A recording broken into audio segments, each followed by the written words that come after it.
Good evening, my friends. We've just passed the equinox, that great time of the year when the sun begins to rise in the heavens and life is reborn. We have another year. I'm going to show you something this evening that will no doubt help you a great deal in your quest for perfection in archery. And that's what I call the parallel draw. It's quite unique and quite different. I'll have to explain it to you. But the main thing is that we're going to line up our dominant eye.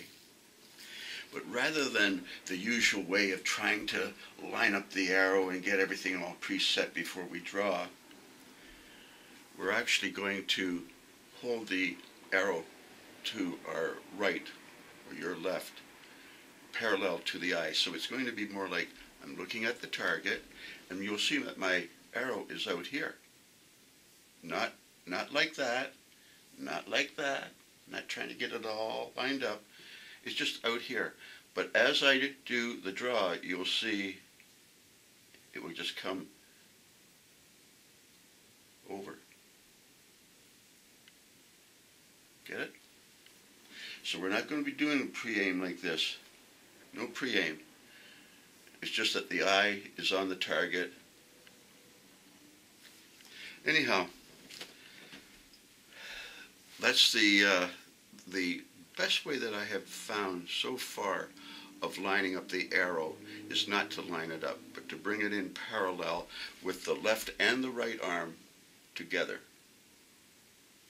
Okay? Anyhow, I'll be back in a minute and we'll talk about it some more. Okay. Okay, my friends, so allow me to reintroduce you to Ebb. This is Ebb, and Ebb has some magic on the top limb. Ebb was made by Jamie at Ravenspeak in British Columbia. It's made out of Pacific Yew, and it's a 43-pound bow. Now, I'm going to tell you a little something about bows that were found on the Mary Rose, that famous British warship that sank in the 1500s. They tested some of the bows on her, and yeah, there are heavy war bows, but there's also quite a few bows that are 45 pounds, not 100, not 70 or 80 or 90 or 100 or 110 or 120 or 250. They're bows just like this, 45 pounds. At first it was wondered, why were these puny little light bows on a warship? The truth is that a 45-pound bow is not a light bow, and many of the sailors could not pull a 100-pound bow, you see. So they actually had 45-pound bows on board ship so that just anybody could pick it up and knock a guy off the rigging. So a bow like this is also a war bow if you're using it at war. But it's for the service of regular deckhands. Okay? So anyhow, that's just a little story that I thought I'd tell you about our yew bow. And we'll be back and do a little shooting in a minute. You know, my friends, an intelligent man in the ancient world was more intelligent than a stupid man in the modern world. Just to show how clever our ancestors were about inventing things. You see this? Our ancestors invented this. This is a bow. But just to show the versatility in the human's mind, yes, this is a bow, this is a weapon, this is a instrument of hunting, this is an instrument of extending yourself. But watch this. Our ancestors also could take something like this and turn it from a weapon into a musical instrument by doing this.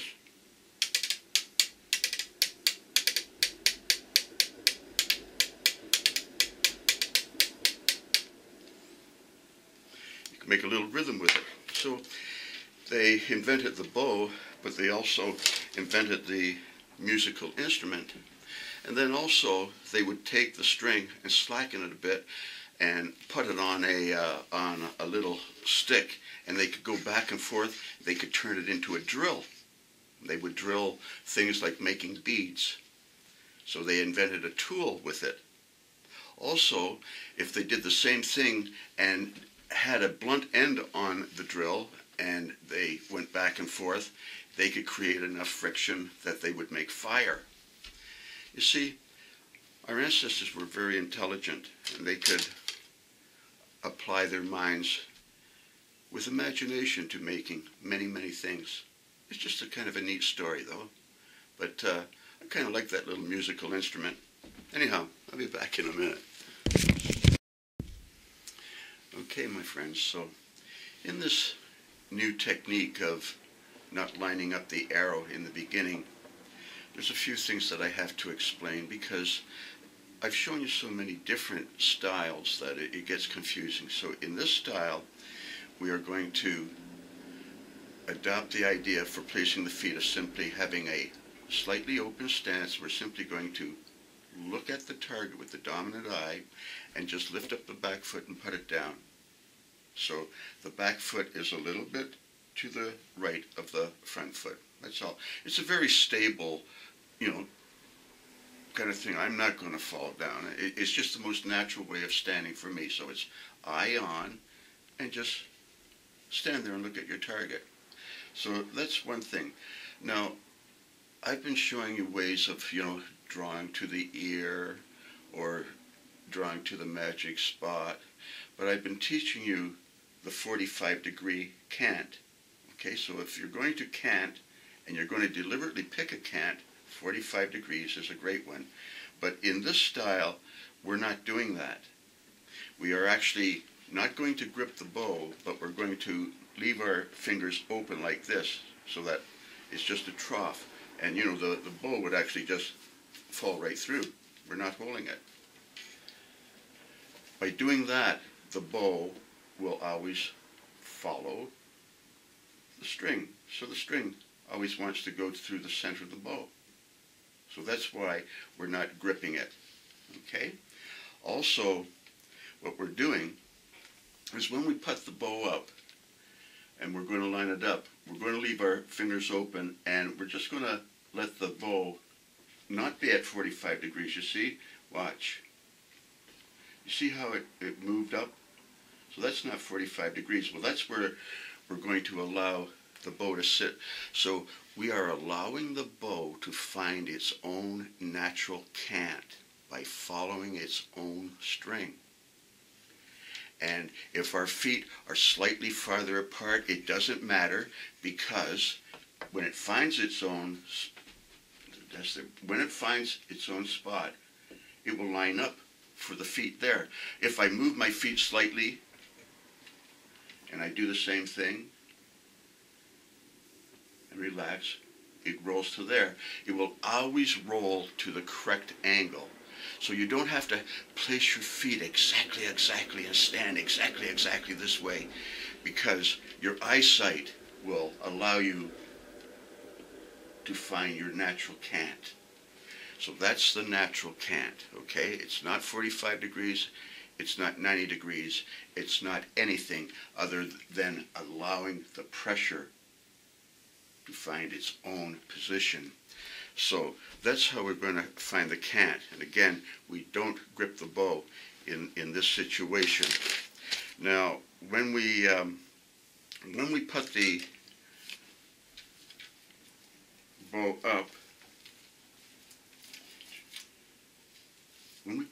up, we're not going to do the typical kind of thing where, where we put it up, say at 45, and we put the tip right on. Or if we're aiming the bow, we put the trough right on. Okay, tip, or trough for lining up. We're not going to do that at all. We're not going to consider anything other than we want that arrow to be parallel to our eyesight. Okay, so eye on, take our little step, and we put the arrow out on the right, on my right side, you see? And if I put a little tension on the bow falls into place. Now, I have to show you something about the human hand. The human hand is a monkey's hand. This bow is the same shape as a branch, and my hand is made to fit on that branch. I can swing from that branch. This straight handle on this bow is perfectly matched to my hand. I do not have to have a pistol grip in all kinds of different shapes. The hand is ergonomic for anything. So the hand is going to fit, okay? It's going to fit on that bow, and we don't have to worry about ergonomics or any other thing. Now, when we look at the target, get our feet placed, and put the bow out here, see if I can just do this for you. So I put some tension on the bow, it rolls to its natural cant. Now if I can do this without shooting a hole through my bow, or my screen, that'll be great. Now it just comes, see how it just came in? So both of them come sideways, like this. You're looking straight at the target. Do you see how that just, the left hand and the right hand goes over? And I'm telling you, because of the pressure on it, if you've relaxed all the way from your right elbow, you'll be right in there, right in there. And it is important when you first put that bow up, put a little tension on it, about like that, a few inches, and that's when it rolls. If you just put it up, it's not going to do anything. You have to put a few inches on it, and then it will roll into its correct cant. Okay? Now, that's a bunch of little things I just told you now. So anyhow, think this over, and I'll think of something else. I'll be back in a minute. Okay. Well, my friends, you know, I was asked a question there a week or two ago about, do I use back tension? Of course I must use back tension if I'm drawing. But then again, no, I don't use back tension in the sense I'm not aware of my back whatsoever. I'm not trying to be conscious of squeezing my shoulder blades together or any of those kinds of feelings in my back. What I'm really concerned about is my right arm being all the way back. Now, when it's all the way back, yeah, I can feel my scapula. It's all the way out there. But I wasn't trying to feel it. So, yes, I use back tension. No, I'm not conscious of it. I am conscious of my right arm being all the way back and relaxed, so that the pressure comes from my elbow through my arm and wrist and hand, through the bow, through my other hand, straight to the target. This is my anchor, in a sense. This is where the pressure is anchored. So it goes all the way back and it just hangs there. And the pressure is pressed forward with the left. And I can feel it sort of going boing, boing. There's a tension in there. So that's what I do, anyhow. So I would not say that I'm conscious of back tension or feel that it is really so important. What is important is the pressure is going straight towards that target, and I'm able to be able to see that it's lined up. So I do aim. I do have the arrow pointing at the target. I'm aware of where it's going. But I'm not shooting by that kind of feel in the back. I hope that's not too confusing. But again, what I really feel is don't hold the bow, leave it loose so that it can follow the pressure. Have your arm so relaxed that it's not torquing or twisting. It's just completely relaxed, but it's just looking like this because the string is holding it out. The pressure comes from here, so it's from here, straight along the arm, through the string, through the bow, through the hand, along the arrow, right to the target, and it's being aimed. But anyhow, I hope that helps in my understanding of back tension. I'm just not into deliberately doing it. I really want to feel that pressure line. That's what's more important to me. Anyhow, I said it a couple times, so that's that. Oh, and also another little thing. By the way, what do we got here? Sometimes guys say, oh, we like your weapons, so here's a weapon. Now, this is a mace. It's about a 15th century German style of mace, and it's basically a bludgeon. The idea was that armor was getting very good and had overlapping parts so that you couldn't really get a sword in there and jab the guy, and they started to go back to simple blunt force, where they would use something like this and simply whack the guy in the head so hard that it shook his brain inside the helmet. Even though it didn't even touch him, the concussion got him out of there. So anyhow, there's an added little bonus. Okay, we'll be back in a minute. My friends, I find that there's a big advantage to holding the bow or the arrow on the right side of the target. Now, I don't believe in touching an anchor or drawing to an anchor, because that tends to cause a sideways movement in your power line. I think the power line should go straight from your elbow, through your arm, through the bow, through your hand, to the target. Straight pressure, not any kind of a twisted or torquing of pressure. So that's what I believe. Now, the thing is, when I would line up my bow, my arrow, and I would get so that I could look straight along it, and when I would draw, I would end up torquing a little bit. The big advantage to holding your arrow over to the side and having it parallel to your eyesight is as the left and right hand come in, you don't have to turn your head as much. See, if you're, again, lining it up carefully with your eye and you draw back, you got to start moving your head out of the way, or your head gets in the way of the draw. But by starting over on the right,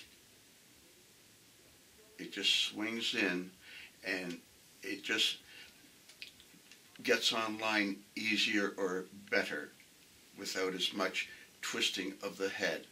So that's the advantage. You don't have to twist your head out of the way as much. You can just simply look at the target, take your step, put the tension on so that the bow rolls up straight, leave your fingers just open,